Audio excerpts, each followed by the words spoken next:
కురుపాములు ఏదైతే పిల్లలు చనిపోయినటువంటి ఉదంతంలో సంచలన విషయాలు బయటకొస్తున్నాయి. హెపటైటిస్ ఏ బారిన పడిన ఆశ్రమ పాఠశాల విద్యార్థులు కొందరి పరిస్థితి అత్యంత దారుణంగా ఉందట.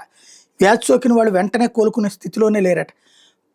ఇప్పుడు ఇది సాక్షి హైలైట్ చేసుకొచ్చింది. ఇందులో ఏదైతే దానికి సంబంధించినటువంటి డీటెయిల్స్తో హైలైట్ చేసుకొచ్చింది. వ్యాధి బారిన పడిన వాళ్ళు వెంటనే కోలుకుంటున్న పరిస్థితి కూడా లేదని వైద్యులు గుర్తించారు.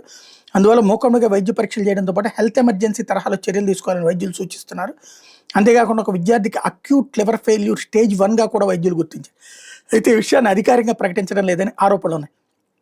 నేపథ్యంలో పిల్లల పరిస్థితి విషమిస్తే కాలేయ మార్పిడి, లివర్ ట్రాన్స్ప్లాంటేషన్ కూడా ఏర్పాట్లు చేసుకోవాల్సినటువంటి అవసరం ఉందంటూ ప్రభుత్వం ఉన్నతాధికారులకు వైద్య నిపుణులు సూచించినట్టు తెలుస్తోంది. ప్రస్తుతం రాష్ట్రంలో ఎక్కడా ప్రభుత్వ ఆసుపత్రుల్లో లివర్ ట్రాన్స్ప్లాంటేషన్కి అవసరమైన వైద్య సదుపాయాలు లేవు. వెంటనే కాలేయ మార్పిడికి అవసరమైన ప్రోటోకాల్స్ని సిద్ధం చేసుకుని తగిన వైద్య సదుపాయాలు ఉన్న ప్రైవేట్ ఆసుపత్రులతో ఎంఓయూ కుదుర్చుకోమని చేసుకుంటే మంచిదని ప్రభుత్వానికి వైద్య నిపుణులు సూచించారట.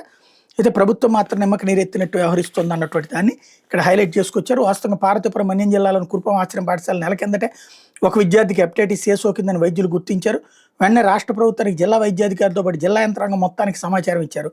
అయినా ప్రభుత్వం పట్టించుకోలేదని ఆరోపణలే. ఇది ఒకళ్ళ నుంచి మరొకళ్ళకి వ్యాపిస్తుందని తెలిసినప్పటికీ వైద్య బృందం వెంటనే విద్యార్థులందరికీ పరీక్షలు కూడా చేయకపోవడం మీద కూడా విమర్శలు వస్తున్నాయి అన్నటువంటి వార్తని హైలైట్ చేసింది.